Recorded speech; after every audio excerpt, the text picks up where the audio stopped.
Jai Hind friends and namaskar viewers, hello and welcome back to our this official YouTube channel. Today I am going to talk about very important discussion for Indian education.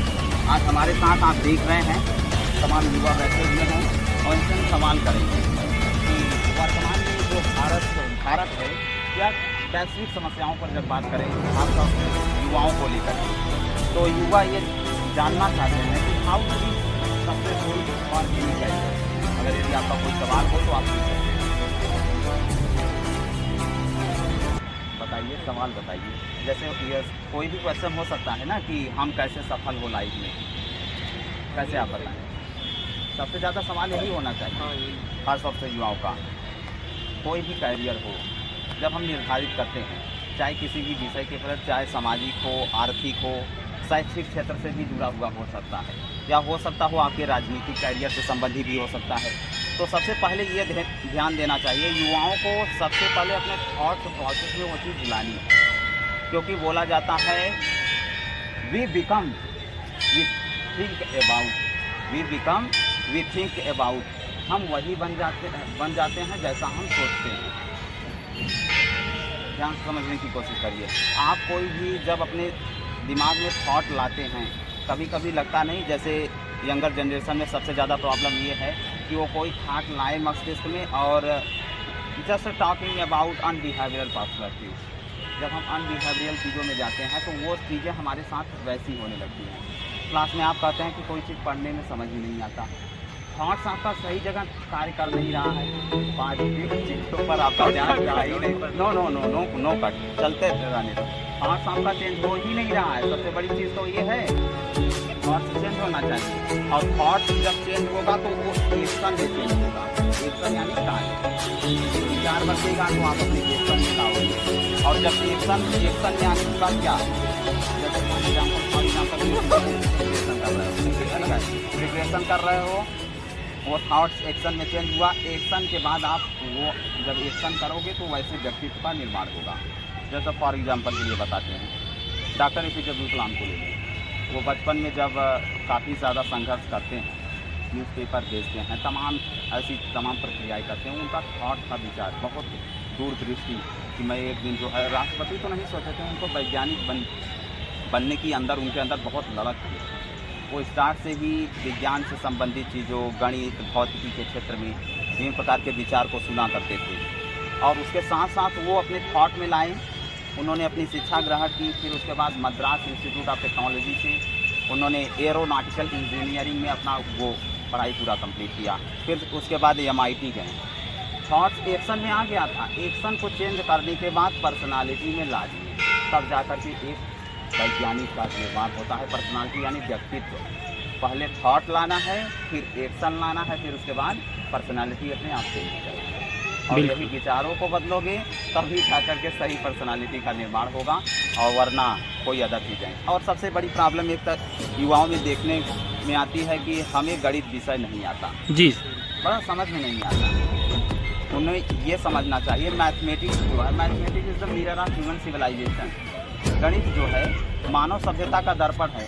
आप आईने के सामने खड़े हो जाइए, ध्यान से समझने की कोशिश करिए। आईना है, अब आईने के सामने आप खड़े हैं, जस्ट अपना दर्पण देख रहे हैं।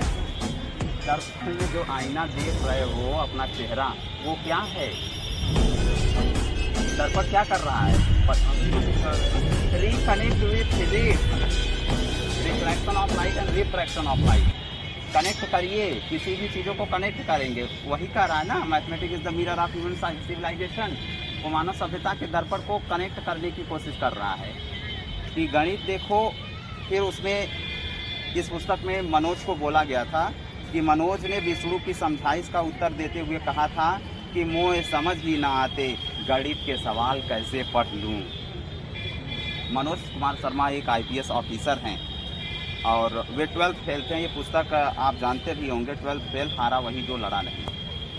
हम अक्सर चीज़ों से डिफीट होना ज़्यादा डिक्रीजेशन पॉइंट की तरफ जल्दी चले जाते हैं। ये अहम ध्यान, सबसे बड़ी चीज़ें यही भूल जाते हैं। आप हार को स्वीकार कर लेते हो। हार को स्वीकार कर लेना यानी अपने अंदर नकारात्मकता को बढ़ावा देना। और गणित तभी चीज़ें आएंगी जैसे फॉर एग्जांपल के लिए कहते हैं practice makes a man perfect. जी प्रैक्टिस। हम अभ्यास जितना ज़्यादा करेंगे, ये ना कि अब पढ़वा ही न करा तो कैसे आ सकता था, ये तो संभव है नहीं। पढ़ना जी। बहुत ही आवश्यक है। और कोई सवाल जो अपने लक्ष्य जब बिछड़ते हैं तो फिर कंस्ट्रक्शन का मतलब उस पर कैसे है? अच्छा, ये इनका सवाल है कि जो हमारा लक्ष्य है, अगर हम कोई टारगेट अपने जीवन में कोई लक्ष्य बना रहे हैं, उस पर कैसे कंसंट्रेट रहे, अटेंशन हमारा वहाँ से हटने न पाए, यही चीज़ें हैं। देखिए, सबसे बहुत ही इसका एग्जाम्पल देकर मैं आपको समझाता हूँ। क्या होता है जब हम कोई लक्ष्य बनाते हैं, ठीक है, लक्ष्य बनाने का सबसे सही तरीका ये है कि आप पहले एक अपनी इंटरेस्ट के अनुसार फील्ड चुनें। अगर आप अपने इंटरेस्ट के अनुसार कोई भी फील्ड का चयन नहीं करेंगे, वहाँ आपका ध्यान भटकना तय है। जैसे आप बनना चाहते हो IAS और साथ में ये भी सोच रहे हो कि मैं SSC का एग्ज़ाम दे दूँ, BDO का एग्ज़ाम दे दूँ और NDA का एग्ज़ाम दे दूँ, CDS का। एक चीज़, only one that is main point, super power of your career. कैसे आप अपने कैरियर के प्रति आप सुपर पावर कैसे बनेंगे, ओनली एक ही चीज़ पर ध्यान देंगे। उसके लिए कंसंट्रेशन के लिए कई प्रतिक्रियाएं हैं, जैसे फॉर मेमोरी प्रैक्टिस, अपने माइंड के लिए आप कर सकते हैं, योगा कर सकते हैं, जिससे आपका ध्यान, पहले के ऋषि वगैरह तपस्या इसीलिए करते थे। और आज के जैसा ये फॉर एग्जांपल के लिए आसाराम और राम रहीम वाला जैसा सिस्टम नहीं। उन लोग का क्या था, ये लोग अपने उस वे में काम कर रहे थे, लेकिन वो सही से काम नहीं कर पाए। उन्होंने पूरी सैंत कल्चर को क्या किया था, पूरा ख़राब कर दिया था पूरी तरीके से। और कंसंट्रेट माइंड को बात करने की जहाँ तक सवाल है कि आप जब भी कोई चीज़ का प्रैक्टिस करें, ठीक है, वहाँ आपके अटेंशन को ये ध्यान देना कि आप अपने इंटरेस्ट को क्लियर कर दें कि हमें किसी फील्ड में जाना, वहाँ आपका ध्यान नहीं भटकेगा। और रही बात, there are 2 types of memory की बात जब हम देखते हैं कि कैसे हमारी माइंड में रिकॉलिंग होगा, शॉर्ट टर्म मेमोरी है या लॉन्ग टर्म मेमोरी है। पढ़ते हैं ना साइकोलॉजी, कितने लोगों ने इसमें से साइकोलॉजी है भी आप लोग का, तो उसमें बड़ा ध्यान देना पड़ता है कि कैसा आप किस तरीके से प्रैक्टिस कर रहे हैं, उसी आधार पर आपका शॉर्ट टर्म मेमोरी और लॉन्ग टर्म मेमोरी फंक्शन करेगी। तो एक चीज़ बहुत सबसे ज़्यादा ये है कि जब इंटरेस्ट के अनुसार हम चयन किए, तब उस पर हम अच्छे से काम करेंगे, हमारा इंटरेस्ट भी होगा। यदि आप जैसे फॉर एग्जांपल के लिए कोई चीज़ ये कर रहे हो, गेम कोई खेल रहे हो, ठीक है, हम क्या होता है जैसे वर्तमान में युवाओं में फैला है ना, PUBG बहुत तेज खेलते हैं, नशा चढ़ा हुआ है, ऐसा लगता है जैसे कि सब कुछ वही है। PUBG जब खेलते हैं तो कहाँ आप देखो उस चीज़ को आप कितना माइंड को आप कंसंट्रेट कर रहे हो, अटेंशन पे क्रिएट हो जा रहा है। उसी तरीके से आप अपनी एजुकेशन के साथ लाओ। अब जैसे मैं एग्जांपल देता हूँ, फॉर एग्जांपल भी कोई भी एजुकेशन से रिलेटेड बात कर लो या कोई अदर भी चीज़ें होती हैं, बिजनेस में आ जाता है। जैसे बिजनेस में मैंने प्रोडक्शन किया और उसके लिए हमें मैन्युफैक्चरिंग डेवलप करना पड़ेगा, हमारा मैन्युफैक्चर कैसा है, फिर हमारे साथ कंज्यूमर जुड़ेंगे जो व्यापारी होंगे, और कंज्यूमर हमारे साथ तभी जुड़ना चाहेगा जब हमारा प्रोडक्ट सही होगा। इंटरेस्ट की बात आई, अभी उसी तरीके से एजुकेशन में आपको इंटरेस्ट डेवलप करना पड़ेगा। ये तमाम जो चीज़ें वैसी नकारात्मक चीज़ें होती हैं उनसे दूर रहना है। उनके पास जितना ज़्यादा जाओगे, रियलिटी पता नहीं चलता। मुझे भी पहले मैं अनरियलिटी में जीता था। जब आप वास्तविकता जीवन जियोगे ना, तो निश्चित तौर पर आपको लगेगा, देखो विभिन्न तरीके की चीज़ें परिवर्तन धीरे धीरे अपने आप आने लगती है। अदर कोई युवा सवाल पूछे, कंसंट्रेट रहना माइंड से, क्या रहना है, कंसंट्रेट। और विषय का चुनाव करने से पहले अटेंशन बहुत ध्यान देना है कि अपने इंटरेस्ट में पढ़ने आप जाओगे, लिखने आप जाओगे, परीक्षा तो दूसरे का कौन सा अधिकार बोलने का कि तुम ये ले लो, तुम वो ले लो। वो ऐसा इसलिए आपको कहेंगे कि उनको आपके करियर को भटकाना है, वो आपके करियर को भटकाना चाहते हैं और वो खुद ऐसा नहीं करना चाहते और आपको भी नहीं करना देना चाहते। ठीक, ये सीखता। और कोई सवाल? सफलता की कुंजी एक भाषा में अगर बताया जाए, जस्ट स्ट्रगल कर सकते हैं। हाँ, struggle is very important. There are life success 3 formula: self determination, self devotion and self dedication. अब इसका अर्थ बता दे रहा हूँ। सेल्फ डेडिकेशन का मतलब होता है हम किसी भी चीज़ के प्रति समर्पण की भावना न लें, स्व समर्पण की।